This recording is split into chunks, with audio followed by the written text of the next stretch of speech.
we're going to have an hour-long conversation and take questions at the end of it. We are live streaming the conversation. We'll be able to share that with you afterwards. But if you want to, you can tweet your questions or your comments, and I'll pick those up and bring them into the conversation as we go along. So, can we start by asking you, what are the missing narratives on the continent?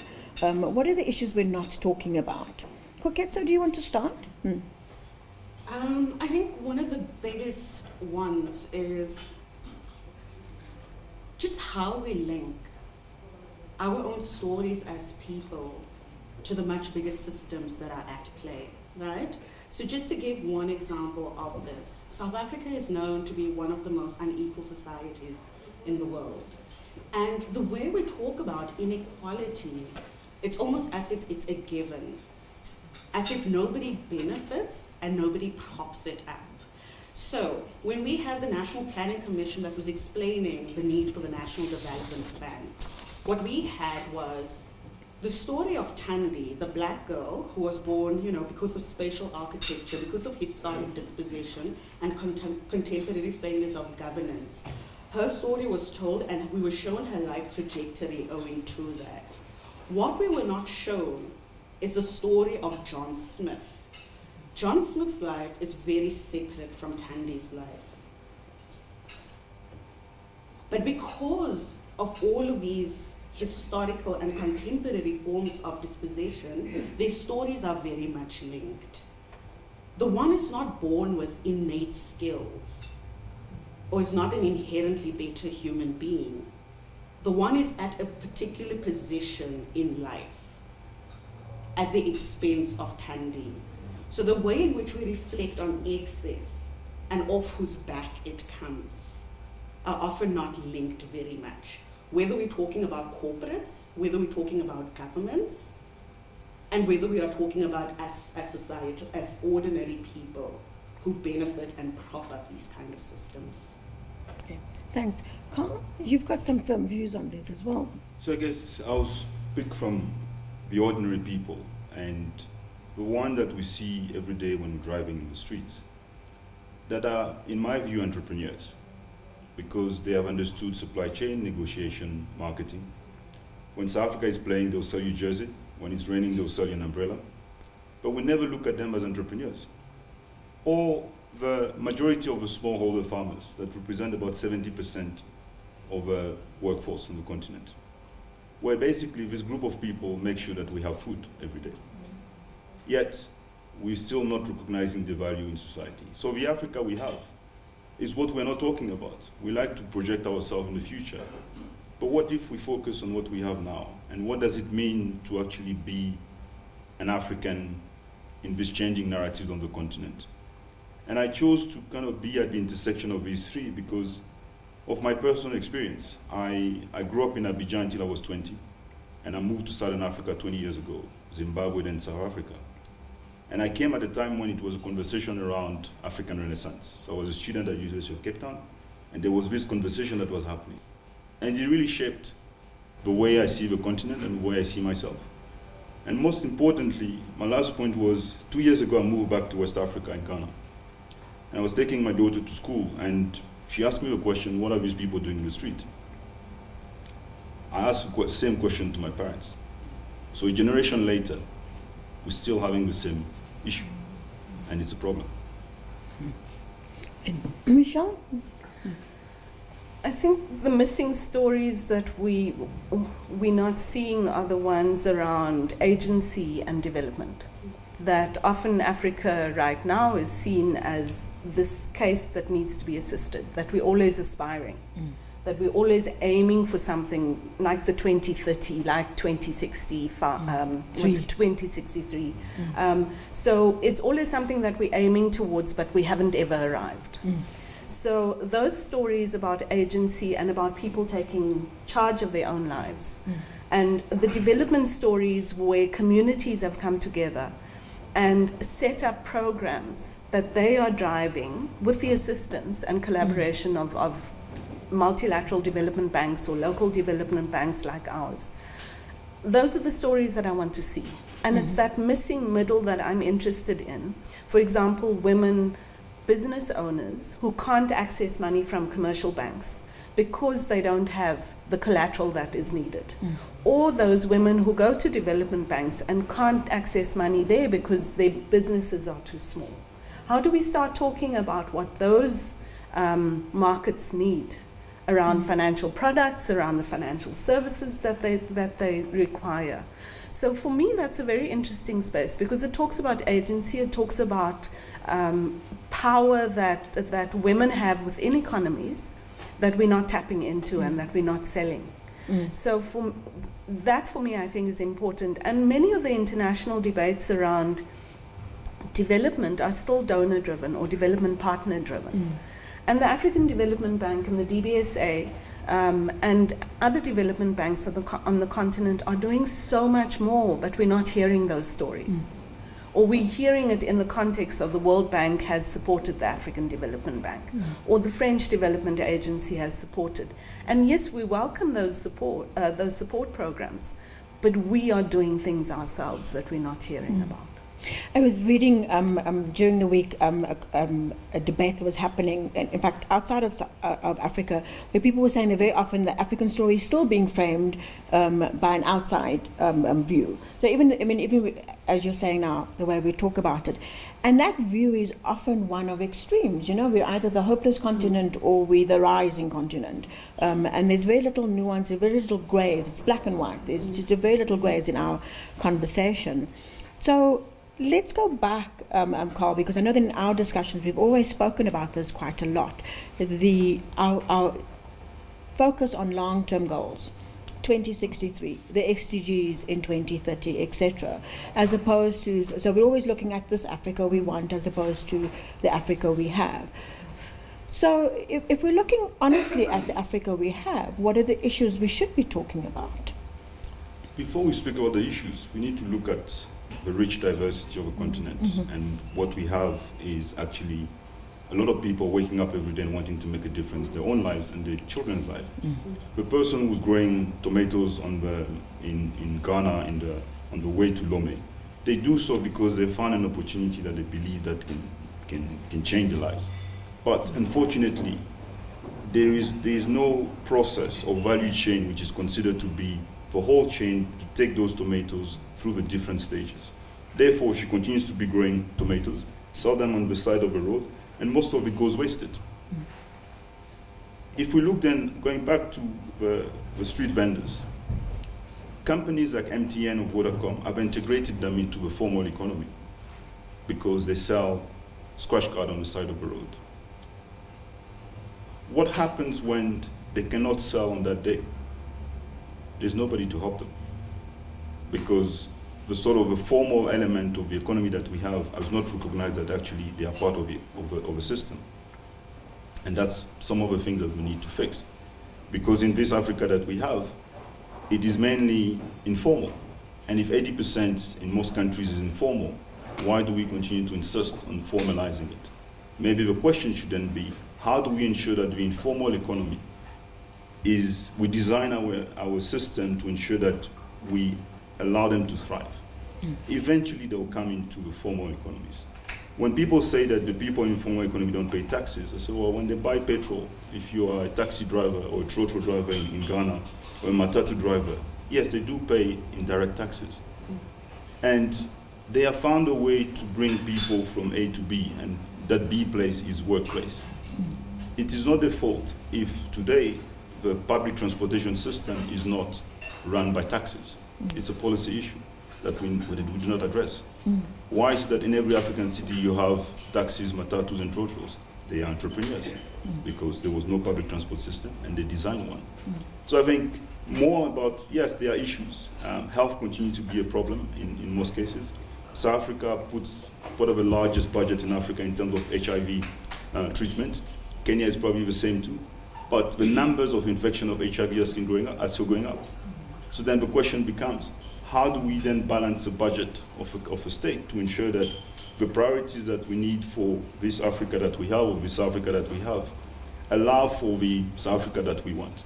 And if we don't solve the health issue, the education issue, we will continue to be into that spiral where it seems that nothing is moving, but actually there's a lot of progress that has been made on the continent. Okay, so maybe you could pick up here. I mean, you often talk about the waste picker economy. Right? Do you want to expand on that? So waste pickers are an example of a trade that was once upon a time considered to be merely survivalist, right? And this is a question about whose efforts are valued, whose agency and power are valued. How are people reclaiming it and exercising it in ways that help them benefit their own lives?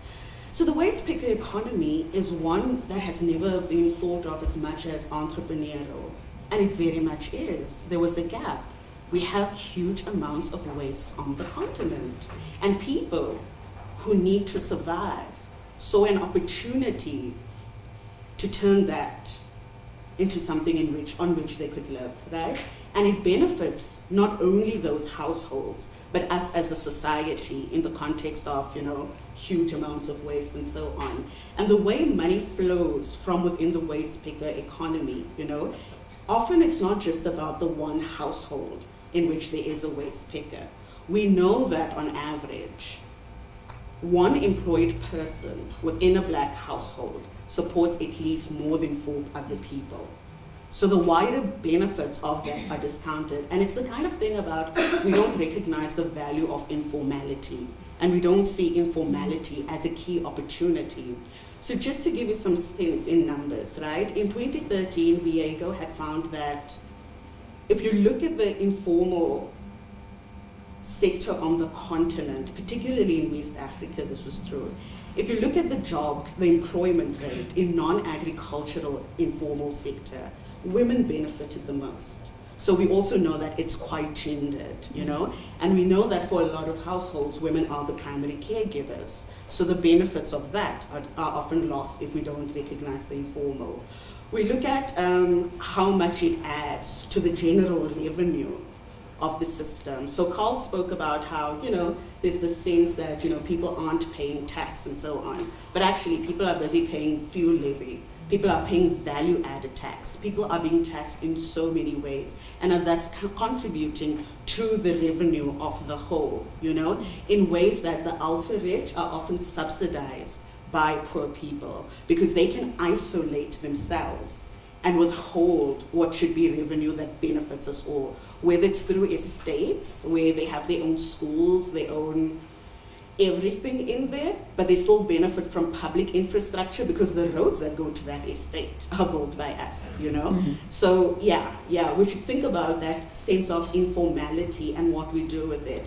Because often what happens is, in Johannesburg, as one example, there was an operation called Operation Clean Sweep by the city of Johannesburg, where they were cleaning out all of the informal traders. We cannot ignore that there were many individuals who supported this. The idea that, these street traders make the place dirty, We can't ignore that informal traders lost all of their stock in that moment when JMPD confiscated it. But at the same time, and what happens then? But at the same time, it had so much popular support because people do not see it as adding value. People do not see it as having real implications on people's lives. We know people who've put kids through school, through university, through so much from doing that, So I think there is something, it's much broader than our policy failures and whatnot. It's also just in the kind of narratives we tell ourselves about what adds value, what is exercising power. And perhaps, if you're looking at the issue of the formal economy versus the informal economy, and how those narratives are framed, maybe it kind of segues into the next set of questions, which really, who shapes the narrative, and whose expertise is used to shape the narrative? So who decides that the informal economy is an irritant or that needs to be in a more formal structure? How do we get conversations going about saying the taxis are part of the informal economy, but policy, should be looking at those issues, etc. So, Carl, who shapes the narratives? Those who benefit.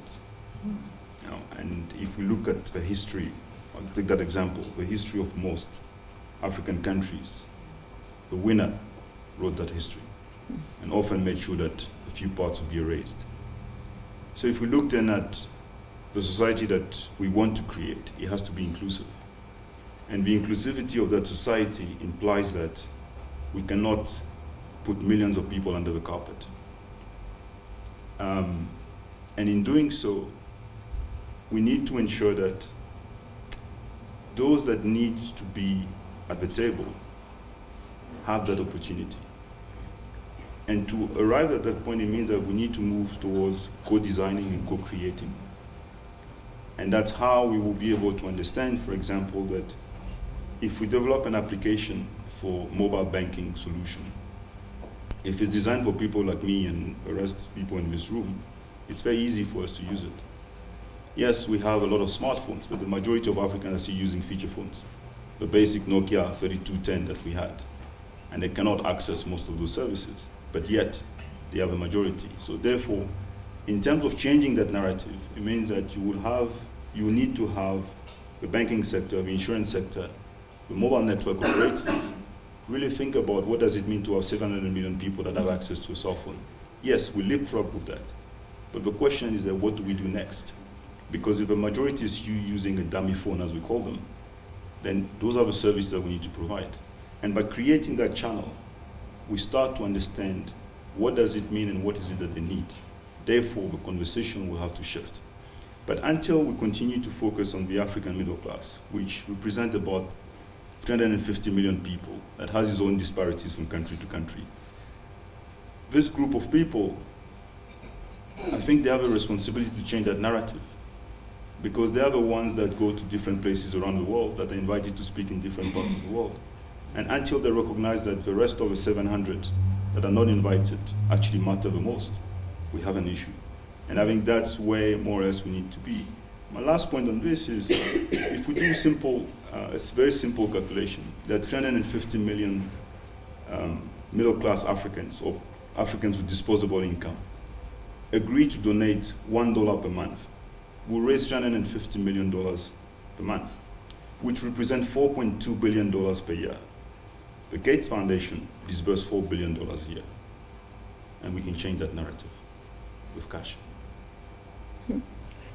We should get back to that discussion, but I do want to raise the issue, though, that the narrative is also very gendered. Storytelling in Africa is very gendered. I mean, for most journalists, we know that the issue really is African politics is the big man syndrome, right? Whose stories get told very often is a very gendered choice. And so how much should we be thinking of that also if we want to change narratives? It's not only the big man's story, it's the old man's story as well in Africa. I mean, we have the largest gap between rulers and the people they lead in terms of age on the continent. So there's definitely a disconnect between leadership and the people they lead. But I want to get back to the narrative. frayintermedia, APC, those kinds of media companies are bringing the voices of ordinary people into the public spaces. But what we also need is a recognition that when, for example, the regional economic communities set policy, for example, the industrialization policy, we need to make sure that those policies are interpreted and domesticated right down to the local level, so that the tomato seller on the corner on any road in Africa gets involved in the supply chain that will lead to a better market and better development possibilities for the continent. So the gendered nature of discussions is definitely there. One of the points that you raised in our pre-discussion was around women on boards. Just adding women doesn't make a difference. If you add the right women who are going to have the debates that need to drive the change, or even the right men who are feminists on the boards, in governments, that's when we start seeing the debates change. But we also need to have the media and thought leaders bring up those issues in very controversial ways, so that the discussion goes down to ordinary people sitting in bars and pubs and chisanyamas, having the debates around who is talking about what and how we're talking about it. But definitely women need to be involved in those debates. And they are in their own spaces, though. We're talking to the choir. Yeah. We need to get the discussions out publicly. So, okay, so one of the things that Amanda.mobi is trying to do is exactly that, isn't it? Is to raise the voices of black women, particularly on issues that matter to them. I think it's been a very deliberate choice. Just in terms of what Carl was saying, the choices we made about the platforms we use was also thinking about, yes, the majority of people, this constituents we want to reach, is using feature phones. It was recognizing that one of the greatest barriers to using a lot of cool things is actually English literacy. English is a minority language for a lot of the continent, which most people forget, you know. The terms of engagement alone, just from a language perspective, leave out so many people. So it's really thinking about how do we bring back, how do we focus, recenter. So Carl spoke about who is centered. Just to give you a very practical example. This year we've been doing a lot of work around the VAT hike, the value added tax hike. Now recently Tanzania, about a week ago, removed value added tax from its sanitary products. Right now the discussion in South Africa when you raise that issue, like don't tax my periods, becomes, oh, but the rich people are going to benefit.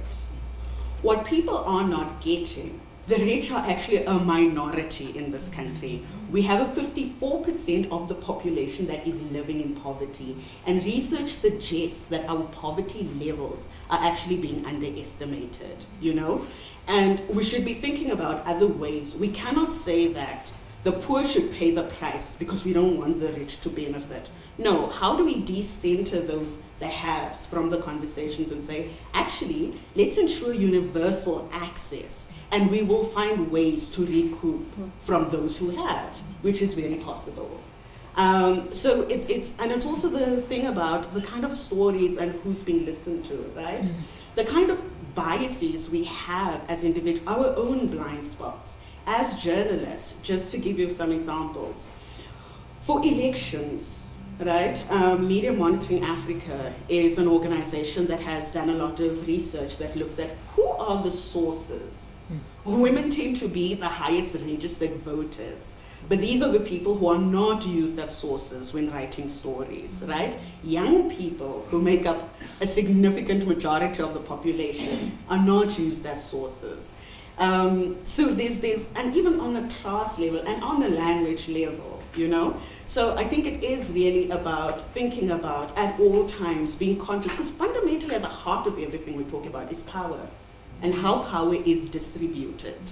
And once we get that, that gives us the tools with which to recognize the biases we hold, the biases that are inherent in society because of the systems in which we operate, and find new ways of really reimagining what could be by reaching the kind of voices that are often excluded. Yeah. So I mean, when we talk about these conversations, we're often talking about a conversation that is policy driven or development driven, but really it's finance driven, isn't it? Right? And so and the finance sector is an inherently conservative sector. But I would like us to challenge people in the finance sector today to kind of say, okay, what conversations should they be having about how they're spending their money? What changes do we need institutionally, right, in order to drive those different narratives? So I'll open it to anyone. What conversations do you think the finance sector needs to be having? I think it has started. Recently, EcoBank signed a partnership with MTN. In Ghana, 90% of mobile money wallets is MTN cash, which implies that by having a bank talking to a mobile network operator, something has shifted in what the sector sees as the opportunity. It has taken time, and I think it makes sense because by nature, banks are protecting assets of other people, and they have to be very careful of how to use those assets. But if we start using artificial intelligence data to understand what people do and where they are, and we take a very simple, in South Africa, you can find an address. In many parts of the continent, you don't know where the person is. So if you're a bank, how do you start by talking about lending money to a person that you don't know where they are? But with a partnership like this one, where you can now geolocalize where the person is, it provides an opportunity to have a different conversation of how can we support somebody who need access to capital. The other area which I think is not really understood is all the Stockville, the Susus, and all the savings group that we have across the continent, where women mainly have decided that they want to save. We should be able to design a digital financial services platform that allows us to replicate that model, which would then allow a group of women and men, maybe if they do the same, to start having collateral against the group, the cooperative, or whatever they form, so that the conversation about risk starts to be a different conversation about opportunities that they can be afforded. I think where we are today, there's a clear realization that the smallholder farmer, the person in the street, holds value. And being at the intersection, they are basically at the intersection of what we're trying to resolve. I spoke about the Africa we have, and I think it's an important one, I think, to remember in that changing narrative, is to realize that there is value in every one of us. It's how do we try to capture that value and for which purpose? There's an inherent conflict where the banks want the cash and they want a loan. And that's where probably foundations have a role to play, to de-risk the capital, if that's an issue, or to allow for a loan subsidy. If the interest rate, let's say, is probably at 8%, our foundation is willing to actually provide a subsidy to bring that loan down for a period of time to allow those entrepreneurs to actually kickstart. There are many ways in which we can do that. It's just that the time is right. And there's an understanding that if we want to achieve some of those long-term goals, there needs to be a change in on who we focus on and how we focus on and for which purpose. Yeah. Michelle, can we bring it up to an institutional level? Yeah. Development banks on the continent, by nature of their ownership, most of them are owned by governments, are less agile than the eco-banks and the FNBs and the standard charters that we find. So we find that change is happening in the development finance institutions, but it's much slower than the commercial system. But what is happening is that we are talking to the eco-banks and to the standard charters to find out how we could possibly blend the kind of products that we offer to make sure that concessional finance is actually created, or more access is provided to the right sectors of the market to close the missing middle or close that missing gap. So the development banks are coming to the party by talking about development impact more clearly, development results, and measurable results and impact, that we can actually say so many small businesses were financed and so many families benefited from that finance. I think where we're still struggling is the fact that we're not as capitalized as the commercial banks. We don't have as much money to play with, but that's where the partnerships come in. The one thing that Carl mentioned was about de-risking the markets. And that's a role that we should play as development finance institutions. We go in, de-risk the market, make sure that, and what annoys me about risk in Africa is that it's a perception of risk. Africa is not more risky than Europe or the US. There is a perception that Africa is risky because of the perception of corruption, the perception of institutional incapacity. Those are the stories that need to get told. There's integrity. We have policies, we have frameworks. And yes, some might have a longer way to go to reach that stage, but we are working towards it. And so that risk perception needs to be changed. And I think that is, from an institutional level, one of the more important things that we need to talk about. I want to bring Koketsa in here because, there are real opportunities around artificial intelligence. There are real opportunities about using the data more efficiently, more effectively, in order to support growth on the continent. But there's also a real risk, isn't there? Completely. And just to give you a sense of my own tension as far as this is concerned, I'm one of the people who grew up in informality, right? And for the longest period, not being able to have an address was one of the biggest barriers I had. I was unable to figure, and so getting a bank account was a massive issue. We saw what happened with with IEC in the country, you know, where our electoral commission, you know, there was a huge risk about the voters' roll because of the lack of addresses of people. But the tension becomes data, geolocation. What we have seen over the years is the increase in requests of user information from the Googles, from the Facebooks, but from the network providers, the telecoms communications themselves. So Orange is one of the few on the continent that does like a disclosure. They publish their reports and their data and information. MTN discloses just a bit. And Vodacom, it depends on, you know, the legal framework in the different places. They don't disclose as much information. But we have seen African governments place people under surveillance. We have seen great risk come from knowing people's location. And some of the countries we are talking about, we're talking about Egypt in particular, we're talking about Kenya, we're talking about South Africa, we're talking about Nigeria, Zimbabwe, and so on. We've also seen a massive increase in people who are being, in activists, who are being arrested for contravening certain digital acts. You know, we've seen the rise of laws, whether we're talking about Uganda and so on. And this is where the risk comes in with data, where do we have enough strong regulation around privacy protection, you know? Are we protecting ourselves? If we're talking about data, what are we doing to regulate the ways in which private interests, who they can give that data to and on what basis, you know? So I think these are some of the risks we should be thinking about. One of the big things that has been, I mean, Mauritius had a huge thing about this, has been the use of smart cards, you know? The biometric data that is in there is very, very, I mean, it's hardcore. You can clone an entire person in so many ways.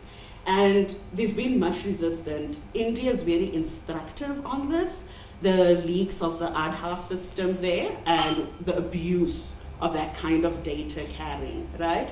But we are seeing a lot of international institutions that are not doing that in their own country push for certain uses of data on the continent in particular, advocating for the use of biometrics. And the risks we face because of our own repressive governments, because of, you know, corporate interests that we have, that activists are fighting over, means that the risks we face in terms of surveillance and so on can be much more, significant and huge. And so that's one thing that I think we should definitely be thinking about as well. An abundance of stories not being told in many ways. I want to take us back, Carl, for you particularly. You know, the African Development Bank's 2018 Economic Outlook really pointed to agriculture as a key opportunity for job creation and growth. And yet, again, that's one of the industries that we don't really look at the way we look at when we're pushing for a drive for technology. So the average cocoa farmer is around 50 years old, 55 years old. Mm-hmm. Other countries, other farmers are older. Yet we say there's unemployment, youth unemployment. Agriculture, as I say, is not sexy for young people. But if we look at agriculture, just a person being out there in the field just digging, we're missing a point. Agriculture is a value chain. To make sure that we have the fruits on this table today, there was a whole system that was in place to get it here. So there are jobs along the value chain of any agricultural product that we can think about. So we shouldn't look at agriculture as just going back to the farm. And how do we make it interesting for young people, I think is a key question around agriculture. So that if countries like Ghana, Cote d'Ivoire, Cameroon, who control 70% of the production of cocoa, have people that are 55 years old that are running those farms, and it is a main export and foreign currency into the country, then there's an issue that we need to ask about the viability of these countries. But ultimately, yes, I definitely agree that agriculture is definitely the future for many young people. But the problem that we have, you will never see in Forbes magazine, over 30 under 30, anybody that has done agriculture. So for young people who aspire to become what they see in those magazines, it's very hard. Because what is a role model? A 55-year-old cocoa farmer in Ghana? Probably not. So we have this tension where we speak a lot about people moving to urban areas, but I say, well, at the moment it's about 40-45%. Projections for 2050 talked about 50 plus, but there will still be a majority of African rural areas that are actually living off agriculture. So the conversation for me in that particular area is to ask a question around, what is the Africa that we have and the Africa we want? Other countries in the world, if you take, for example, the United States of America, was the first country to put in place free education because the society was moving from agriculture to manufacturing. When we speak about free education in most African countries, there's a tension that we raise. Ghana has made a policy, for example, today to have free education all the way to senior high school. The government is talking about one district, one factory. They're talking about agricultural reform. So if we look at the consistency of the policy, it makes sense. But then the big question then becomes, where are all the foundations and the private sector in trying to support these kind of policies? And this is where sometimes we have a disconnect, where there's a lot of actors that often overlook where the government is trying to go. And in doing so, we miss the opportunity of really capitalizing on the vast amount of resources and cash that we often have. And we complain that we don't have resources, but we do. McKinsey published a report I think maybe 2-3 years ago, that spoke about how much this group of Africans with disposable income will be spending, $1.4 trillion by 2020. That's the amount of money that we'll be spending to buy interesting stuff that are not really changing the continent because most of it is imported. There's an agriculture story that we're missing as well, urban farmers. There's an amazing growth of urban farmers across the continent because of the mass urbanization and the fact that people use farming as a survivalist tool. And you find that the young people are actually in these urban farming spaces. And it's sexy because it's eco-friendly, it's green. There's a lot of writing around urban farming, but not in the Forbes magazines. I think there's stories that are getting out. And we're very proud of our initiative where we're trying to look at agriculture from a different perspective, where we're looking at an aquaponics project that is run by a young black South African woman who's educated but wants to create jobs and is looking at aquaponics as an opportunity to go into agriculture from a very different perspective, very technical perspective as well.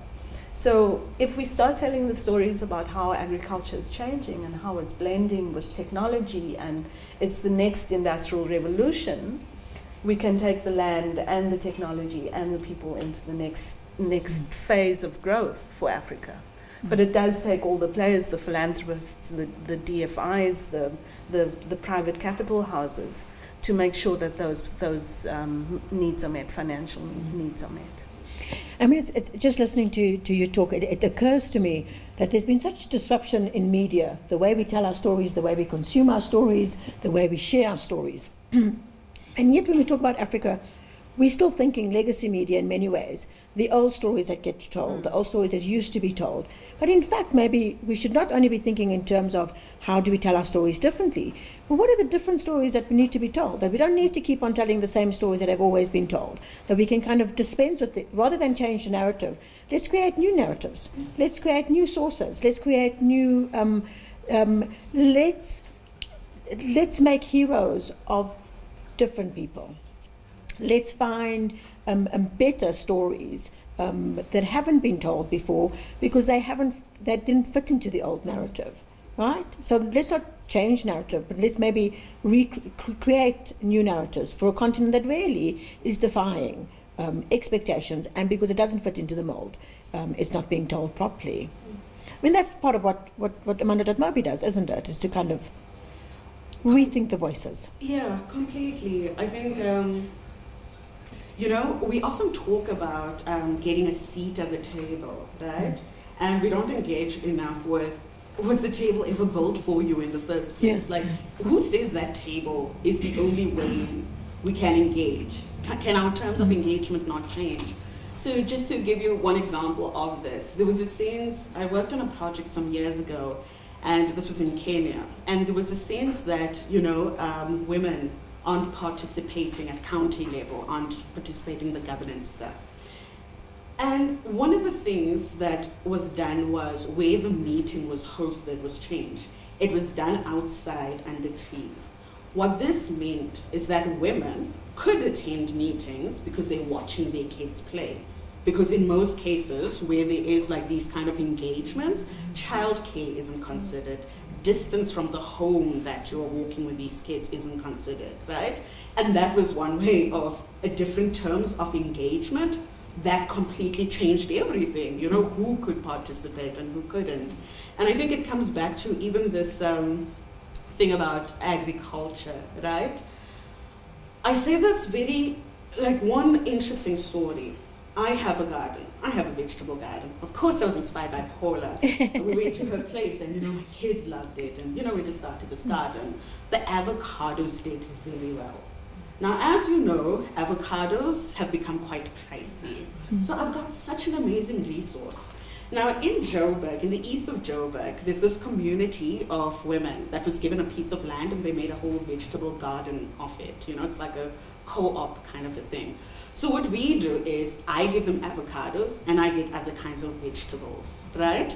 But we aren't the only ones who are doing this. There's this amazing community in that side of the world where there's this whole bartering of things that is going on, So yeah, we often think about, or the way we discuss agriculture is in a tension, rural or urban, when actually these things are happening together all the time as the continent urbanizes more, as food insecurity in the urban areas becomes a huge issue.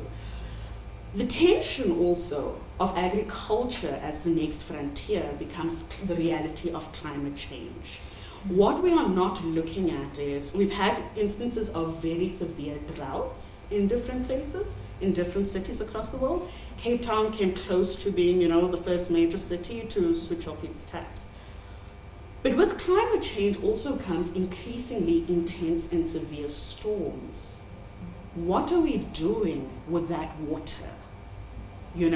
So I think for me, there's something about agriculture as the next revolution, when we are not making policies and considering designing cities and spaces that enable us to reuse water, that enable us to, stop urban sprawl and keep things densified so that we can better use resources, If we talking about agriculture outside of the context of that, I do get worried. We have seen, a rise in farmer suicides. We have seen, because it's rough, and it's only, what's so scary about climate change is that this is only just the beginning. These severe storms, these droughts we are seeing, it's only just the beginning. And our cities, our countries are not preparing for that. Even if you look at kind of disaster budget management, it is not ready for that. If you look at the amount of wastage that we are seeing of rainwater, yet we complain about droughts, we are not ready for that. If we look at basic things like water infrastructure in cities and how much is lost there, we are not ready for that. So yeah, I do think it is just really about, rethinking, reimagining, recreating, but also in the context of an ever-changing world, a changing climate, changing realities in terms of space, land, where people are based, And if we look at some of the stuff that we had some Sierra Leone with the mudslides. Part of the reason that happened was because trees were removed at such a scale because this town was sprawling at the pace at which it did. Our cities are becoming concrete jungles, which means water can't go down to the ground, What's the opportunity for rainwater harvesting there? And I think these are the kind of, it seems small, it seems insignificant, but in the reality in which we are right now, it is a big thing and it is going to make a huge difference. It's also an opportunity for institutions to think about incentivizing good behavior.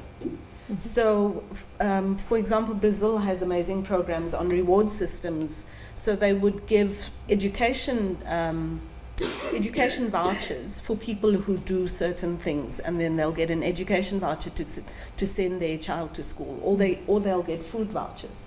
So if there's a way that we can think about incentivizing people to use solar, although now South Africa's thinking about taxing solar, to use rainwater in very constructive ways, it's a way for the institutions to start working with the communities very carefully. And I think parts of the world are doing that really well. South Africa's lagging a little bit behind because I think we expect government to do a lot. And we expect formal institutions to do a lot. And then when they don't, we say they've failed. But communities are actually the vibrant place where ideas are coming through. And that's where we should start as institutions as well. Go back to the local to see what we can do at a national level.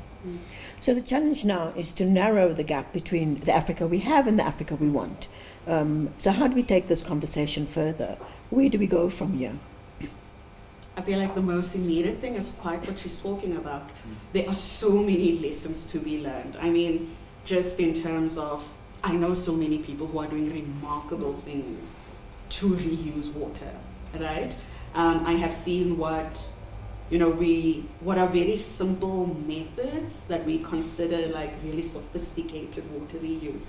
I come from a province, the Northwest Province. Before, Cape Town ever happened, we hardly had any water for most of our communities, But yet we're one of the provinces with the most golf courses in the country, which is very interesting. So you're like here, and you're so thirsty and you have to go far from water, but right across the road from you, there's all these sprinklers. It's such a mindfuck. But at that local level, people were doing, before it ever got to a point of drought and climate change, people were doing very innovative things, It's about really thinking about what are the ways these can be supported to bring them to scale? What ways can they be iterated? But at the same time, it's also how are we connecting stuff? So just to give you a sense, the kind of informal, formal, how do we get to a point where we don't see the two as opposing things? Because the informal does contribute to the formal and the vice versa as well, So I do think that some of the ways, and it's kind of the language that we have, in what ways are we developing it to really engage with these reality where all of these things are happening at the same time. It's no longer completely quite black or white, it's in gray. But there's different shades of gray, How are we articulating that, Even right now, in some ways, in some places, to talk about the rural-urban divide is a bit false, To talk about the ways in which, and it depends what we think of as urban. Is it only the concrete that is urban, What are the things that the urban should be taking from the rural to be developing better cities that work for us as human beings. So I do think there's a lot of learning and really showing these stories, these very local things that people are doing in ways that, encourage. And the city of Johannesburg has now passed a very interesting thing about recycling. There's going to be fines if you're compelled to recycle, right? I think what concerned me about it is there was no plan about how the waste pickers are being included in this. So it's also like, I often do worry where it's driven by that big institution that is not considering how livelihoods are going to be implemented. One of the simplest things they could have done was, at our dumping sites, conveyor belts to make it easier for waste pickers.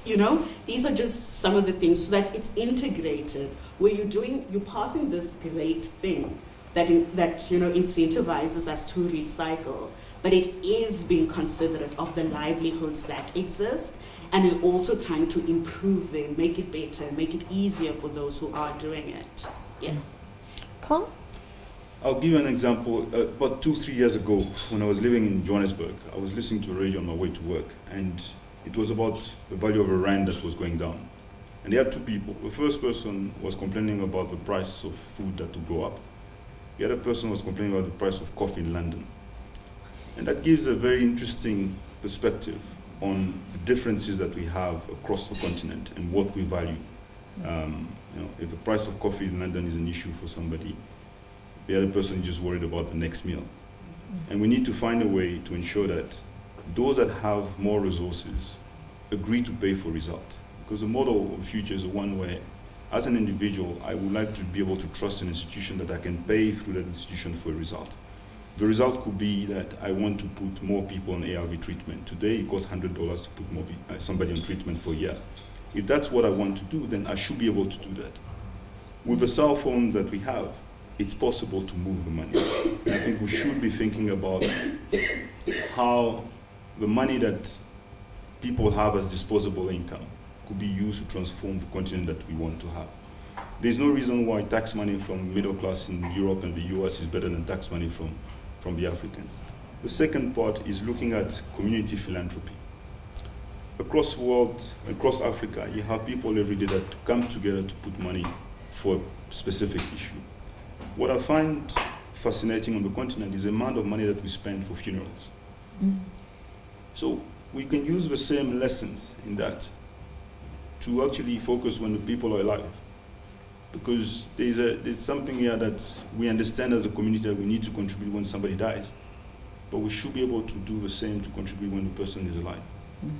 And my last point is that in 10, 15 years from now, even 2 years from now, we don't know what it's going to look like.